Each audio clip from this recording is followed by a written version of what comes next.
작은 도서관에서 좀 이상한 프로젝트를 한 일이 있습니다. 빈둥거리거나 책 읽거나. 아이들이 20분 동안 빈둥거리거나 책을 읽으면 도장을 하나씩 찍어주는 프로젝트였습니다. 도장 50개를 모으면 동네 작은 문구점과 협약해서 만든 문구 구입 상품권 하나를 줬습니다. 작은 공책이나 연필 정도를 살 수 있는 상품권이었지만 아이들은 기대감으로 가득 찼습니다. 하지만 한 가지 문제가 있었습니다. 아이들은 빈둥거리는 게 뭔지 모른다는 것. 빈둥거리는 게 뭐예요? 거의 모든 아이가 물어왔습니다. 그건 말이지. 그럼 전 호기롭게 대답하고 책을 한 권 읽어주었습니다. 줄줄이 꿰인 호랑이라는 옛 이야기 그림책입니다. 옛날에 게으른 아이가 있었어요. 아랫목에서 밥 먹고 윗목에서 똥 싸고 아랫목에서 밥 먹고 윗목에서 똥 싸고 일이라고는 아무것도 하지 않았죠. 하루는 어머니가 소리를 질렀어요. 너는 아랫목에서 밥 먹고 윗목에서 똥 싸고 아랫목에서 밥 먹고 윗목에서 똥만 싸고 있냐? 게으른 아이가 대답했어요. 괭이가 있어야 땅을 파죠. 다음 날 어머니는 괭이를 얻어다 주었어요. 이 책에 나오는 아이처럼 방 안을 뒹굴뒹굴 굴러다니면서 이런저런 생각을 하는 게 빈둥거리는 거야. 한가롭게 빈둥거리고 도장을 모아버렸던 아이들은 대부분 10분을 채 견디지 못하고 이렇게 말했습니다. 아, 못하겠어요. 그냥 차라리 책 읽을래요. 책을 읽겠다는 게 반가운 소리이긴 했지만 어쩐지 씁쓸하기도 했습니다. 줄줄이 꿰인 호랑이에 나오는 아이는 어머니가 가져다 준 괭이로 땅을 파고 온 동네에 똥을 모읍니다. 그리고 거기에 참깨를 뿌리죠. 새싹이 돋아나자 아이는 하나만 남기고 다 뽑아냅니다. 얼마 지나지 않아 엄청난 참깨나무가 자라고 아이는 참깨를 수확해 참기름을 짜내죠. 기름을 짜낸 아이는 강아지 한 마리를 기름에 절여 밧줄을 길게 꿰어 묶어 놓습니다. 고소한 기름 냄새를 맡은 호랑이들이 강아지를 꿀꺽 삼키지만 기름에 절여 미끌미끌해진 강아지는 호랑이의 똥구멍으로 쏙 빠져나오고 그 다음 호랑이가 또 꿀꺽 삼키지만 또 쑥 빠져나오고 결국 줄줄이 꿰어진 호랑이를 팔아 아이와 엄마 그리고 강아지는 잘 먹고 잘 살게 되었답니다. 아랫목에서 밥 먹고 윗목에서 똥 싸고 아랫목에서 밥 먹고 윗목에서 똥 싸고 일이라고는 아무것도 하지 않았죠. 이 대목에서 사실 놓치지 말아야 하는 말은 일이라는 낱말입니다. 일은 하지 않았지만 아이는 다른 걸 했으니까요. 바로 상상하기입니다. 머릿속으로 참깨도 심어보고 호랑이도 꿰어보면서 온갖 생각을 다 했겠죠. 그런 시간을 충분히 지냈기 때문에 어머니가 주는 괭이 한 자루로 그 큰 일을 해낼 수 있었을 테죠. 그러나 현실 속 우리 아이들은 그럴 시간이 없습니다. 할 일이 너무 많습니다. 배워야 할 것은 점점 더 늘어납니다. 문제는 이렇게 배운 지식 정보들이 우리 아이들이 자랐을 때도 유용할 것인가 하는 것입니다. 다 써먹지도 못하고 세상은 또 바뀔 가능성이 많은데 말입니다. 빈둥거리는 걸 좋아하는 저에 비해 우리 언니는 참 바지런한 사람이었습니다. 대학 4년 동안 취업 준비도 착실히 했죠. 지금은 이름도 생소한 주산, 부기, 타자 관련 자격증을 모조리 취득했습니다. 타자 자격증의 경우 영타, 한타 자격증을 모두 겸비했고요. 하지만 언니가 대학을 졸업할 즈음 컴퓨터라는 게 세상에 나오고 맙니다. 타자기는 무용지물이 되었습니다. 부기도 주산도 다 필요 없는 것들이 되었죠. 언니뿐 아니었습니다. 아이들에게 열심히 영어를 가르치면 아이들이 커서 뭐라도 될 거라 생각한 우리에게 저절로 번역을 해주는 스마트폰 어플은 놀라움의 극치였습니다.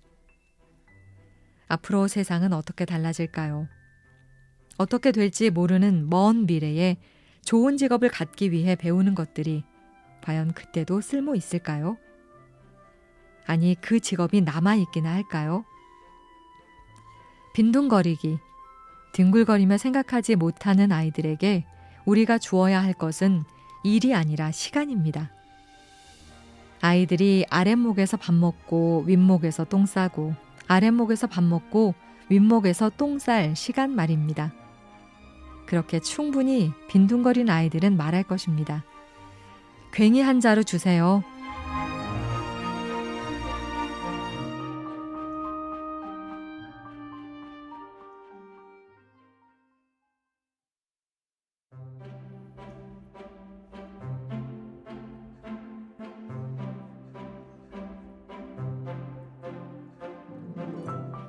작은 도서관에서 일할 때 있었던 일입니다. 관장님, 화장실 가도 돼요? 뭐라고? 그걸 왜 나한테 물어보니? 그럼 누구한테 물어봐요? 아이는 난처한 얼굴로 저를 쳐다봤습니다.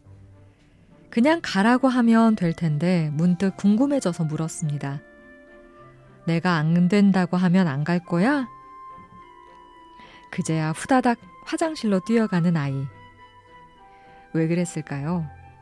지금이 학교 수업 시간도 아니고 더군다나 혼자서 책을 읽다가 굳이 데스크에 앉아있는 저에게 와서 묻는 이유가 궁금해졌습니다. 화장실에 다녀온 아이에게 웃으며 물었습니다. 그냥 가면 혼날까 봐요. 아이의 답에 한 번 더 놀랐습니다. 혼날까 봐라니. 사실 이런 일이 아주 특별한 일은 아니었습니다. 몇 년 전부터 아이들 질문이 부쩍 늘었거든요. 뭔가 궁금하게 생각하고 물어본다는 건 굉장히 고무적인 일이긴 합니다. 하지만 내용이 문제입니다. 거의 대부분 이거 해도 돼요? 이기 때문입니다. 이거 동그랗게 오려도 돼요? 이거 먹어도 돼요? 이거 갖다 버리면 돼요? 이거 빌려가도 돼요? 이런 식의 질문이거든요. 무엇인가 답을 찾아가는 질문이 아니라 정해진 답에 허락을 바라는 질문뿐이었습니다. 여기 하루에도 몇 번씩 왜요? 하고 묻는 아이가 있었습니다. 왜요라는 린제이 캠프 책에 나오는 릴리입니다. 그거야 내 바지가 젖을까봐. 왜요? 그야 어제 비가 와서 잔디가 젖었으니까. 왜요? 아빠는 대부분 친절하게 대답해주지만 하루 종일 묻는 릴리에게 가끔은 너무 화가 날 때가 있습니다. 그래도 릴리는 묻고 또 묻습니다. 왜요? 그러던 어느 날 지구를 침략하기 위해 외계인이 찾아옵니다. 지구인들아, 우리는 너희를 정복하러 왔다. 모두가 무서워 벌벌 떨지만 릴리는 또 물어봅니다. 왜요? 릴리의 질문에 대답해주던 외계인들은 문득 깨닫게 됩니다. 자신들 역시 황제가 시켜서 왔을 뿐 실제로는 지구를 공격할 마음이 없다는 걸. 그래서 외계인들은 고향별로 돌아가 다시 한번 생각해 보기로 하죠. 질문이라는 점에서는 같지만 아이들이 도서관에서 저에게 하는 질문과 릴리의 질문은 좀 다릅니다. 아이들 질문의 목적이 정해놓은 답을 확인하는 것이라면 릴리의 질문은 좀 더 근원적이죠. 네, 아니요를 구하는 질문에 비해 왜요는 맥락을 묻는 질문이기 때문입니다. 맥락을 묻는 질문은 진실을 맞이할 확률이 높습니다. 질문에 답하다가 보면 스스로 답을 찾게 되는 것이니까요. 원래 질문은 대답하는 사람을 통해 답을 구하는 것이 목적입니다. 그렇기 때문에 좋은 답을 얻기 위해서는 좋은 질문이 필요합니다. 노벨 물리학상을 받은 이시도어 라비는 자녀가 학교를 다녀오면 대부분 오늘은 뭘 배웠니? 라고 묻지만 우리 어머니는 이렇게 물어보셨습니다. 오늘은 선생님께 어떤 좋은 질문을 했니? 그게 나를 과학자로 만든 힘이었습니다. 라고 말했습니다. 어쩌면 이시도어 라비 어머니의 질문이 최고의 질문이 아닌가 싶습니다. 너는 오늘 어떤 좋은 질문을 했니?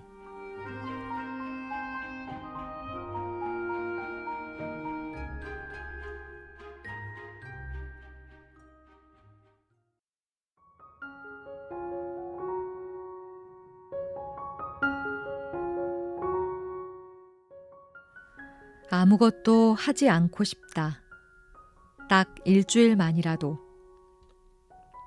2020년 말, 이틀 걸러 하루씩 밤을 새워 일하면서 여러 번 소망하고 갈망하고 다짐했습니다. 2021년 1월이 되면 난 정말 아무것도 안 할 거라고. 딱 일주일만이라도. 그리고 신기하게도 아무 일까지는 아니지만 정말 별일 없는 1월을 맞았습니다. 아무것도 하지 않는 일주일. 정확히 말하면 별 일정 없고 특별히 해내야 할 일 없는 일주일.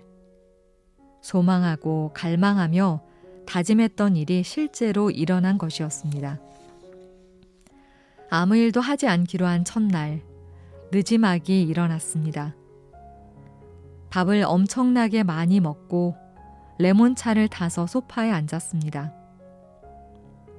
뭘 할까? 아무것도 하지 않기로 했는데 앉자마자 뭘 할까라니. 다시 마음을 다잡아 보는데 갑자기 이상한 느낌이 몰려왔습니다. 내가 이러고 있어도 되나? 정말 아무것도 할 일이 없나? SNS를 열었습니다. 다들 뭔가 이루고 있는 사람들. 누구는 사무실을 계약하고, 누구는 올해 강의 계획을 올리기도 하고, 누구는 열심히 자기 작업을 올리고 있었습니다. 불안해지기 시작했습니다. 이러다 정말 아무 일도 안 하게 되면 어떡하지 걱정이 되었습니다. 이틀, 사흘, 나흘, 정말 별일 없이 시간이 지났습니다. 마음이 편하지 않았습니다. 책도 눈에 들어오지 않았습니다. 읽던 줄을 읽고 또 읽고 있었습니다. 시간이 나면 열심히 읽겠다고 쌓아뒀던 책들인데 말입니다.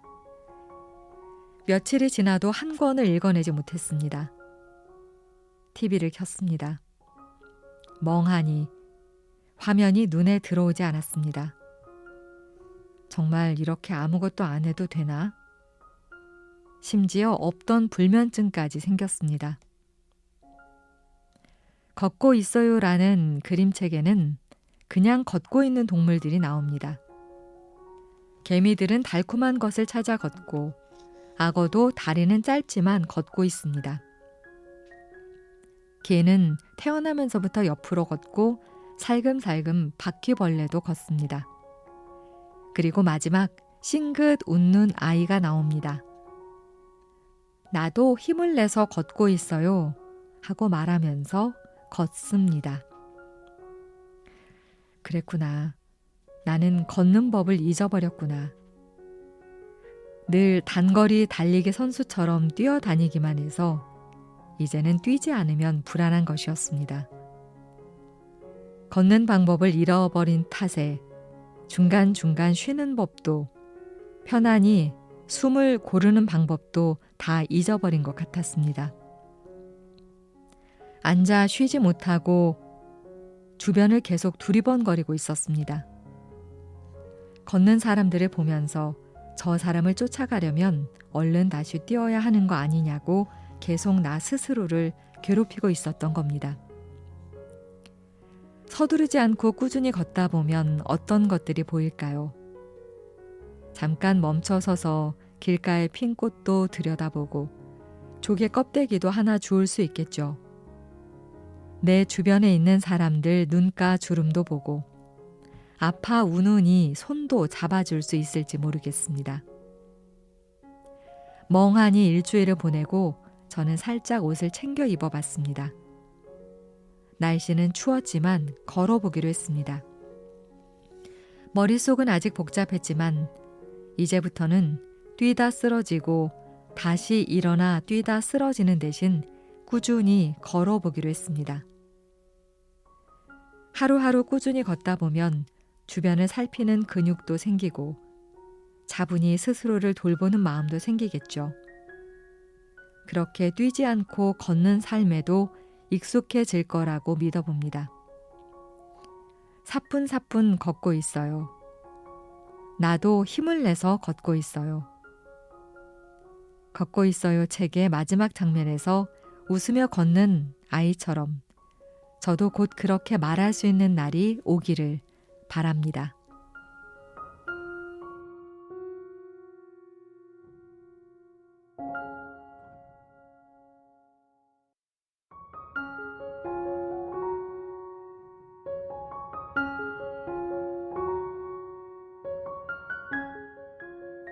다쳤습니다. 넘어져서입니다. 왼팔만 깁스를 하고 오른팔엔 손목 보호대를 끼웠습니다. 두 손이 자유롭지 않으니 여간 불편한 게 아닙니다. 씻는 것, 먹는 것은 물론이고 뭘 하나 옮기는 것도 마음대로 되지 않았습니다. 생각 같아선 집에 콕 처박혀 아무것도 안 하면 좋으련만 그것도 쉽지 않은 노릇이었습니다. 혼자서 할 수 있는 일이 거의 없었습니다. 시간이 지나면서 화가 나기 시작했습니다. 뭔가 하려고 낑낑거려 보지만 제 풀에 지쳐버렸습니다. 남에게 민폐를 끼치고 싶지 않았지만 결국 말할 수밖에 없었습니다. 도와줘. 그런데 이 한마디에 정말 많은 것이 달라졌습니다. 이것 좀 들어줘. 옷 좀 걸쳐줘. 이것 좀 해줘. 저것도 좀 해주고. 사람들이 저를 돕기 시작했고 팔을 다치기 전만큼은 아니지만 제가 하던 일 대부분이 큰 문제 없이 진행되었습니다. 처음엔 도와달라는 말을 꺼내기 쉽지 않았습니다. 어려서부터 누구에게 그런 말을 하지 않고 살았던 것 같습니다. 뭐든 스스로 해내는 것이 중요하다는 교육을 받고 자란 것도 큰 이유였습니다. 소년과 두더지와 여우와 말이라는 책에는 이런 구절이 나옵니다. 내가 했던 말 중 가장 용감했던 말은 뭐니? 소년이 물었어요. 도와줘 라는 말. 말이 대답했습니다. 도움을 청하는 건 포기하는 게 아니야. 말이 말했어요. 그건 포기를 거부하는 거지. 맞습니다. 쉽지는 않았지만 도와달라고 하는 건 포기하지 않겠다는 뜻이기도 하더라고요. 나 혼자서는 힘들지만 이 일을 해내겠다는 의지이기도 했습니다. 그러면서 알게 되었습니다. 도와달라는 것은 무언가를 함께 하자는 뜻도 된다는 것을 말입니다. 어쩌면 인간의 관계 맺기란 이렇게 서로 도움을 주고받는 과정인지도 모르겠다는 생각이 들었습니다. 많은 사람들이 상대가 알아서 도와주기를 바라지만 사실 말하지 않으면 알 수 없습니다. 결국 관계는 용기를 내는 일, 도와달라는 내 마음을 드러내며 맺어지는 것입니다. 도와달라는 말은 관계를 포기하지 않겠다는 용기입니다. 다음엔 내가 돕겠다는 의지이기도 합니다. 잃어버린 관계의 회복은 이렇게 일어나게 될지 모르겠습니다. 다음엔 제가 도와줄 거니까요. 포기하지 않았으니 그렇게 관계가 이어질 것입니다.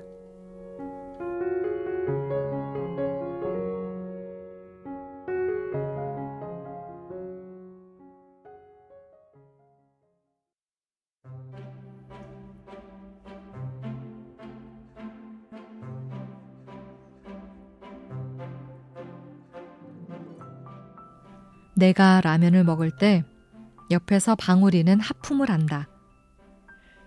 동화 내가 라면을 먹을 때는 이렇게 시작합니다. 방울이가 하품을 할 때 이웃집 미미는 텔레비전 채널을 돌리고 이웃집의 이웃집 디디는 비데 버튼을 누릅니다. 이웃나라 여자아이는 물을 깃습니다. 그 이웃나라 아이는 소를 몰고 그 맞은편 나라 여자아이는 빵을 팔고 그 맞은편 나라의 산 너머 나라 아이는 쓰러져 있습니다. 바람이 붑니다. 라면을 먹다 말고 문득 떠올립니다. 그 맞은편 나라의 산 너머 나라 아이. 그 아이 이름은 2015년 배가 침몰해 익사한 3살의 난민 쿠르디입니다.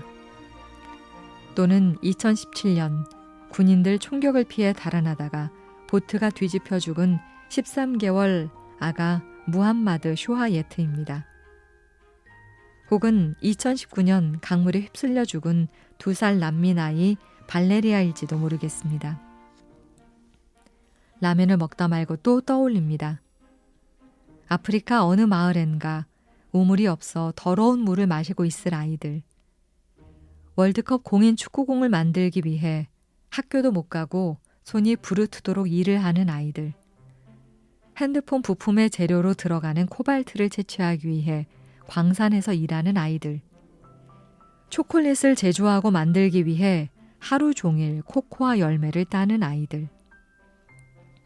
유네스코가 발표한 보고서에 따르면 2018년 기준으로 전 세계의 5세 미만 어린이 중 거의 2억 명이 발육부진과 쇠약 상태에 놓여 있다고 합니다. 어린이 난민 문제도 심각해서 제대로 먹거나 교육받지 못하는 어린이 난민 수가 해마다 늘고 있는 것은 물론이고 보호자 없이 홀로 난민이 되는 어린이 수가 급증하고 있다는 보도가 계속 나오고 있습니다. 국제노동기구에서는 강제 노동 아동 수를 1억 6,800만 명으로 추산합니다. 전 세계 어린이 수를 7억 명으로 봤을 때 어마어마한 숫자입니다. 내가 라면을 먹을 때 어딘가에는 바람이 부는 것을 기억해야 합니다. 이웃집 누군가는 텔레비전 채널을 돌리고 화장실에 앉아 비데 버튼을 누르고 누군가는 야구를 하고 누군가는 바이올린을 켭니다. 그리고 누군가는 물을 깃고 소를 몰고 빵을 팝니다. 그리고 그 건너편 어딘가에 누군가 쓰러져 있을 이 시간. 그 아이들에게도 불었을 바람입니다.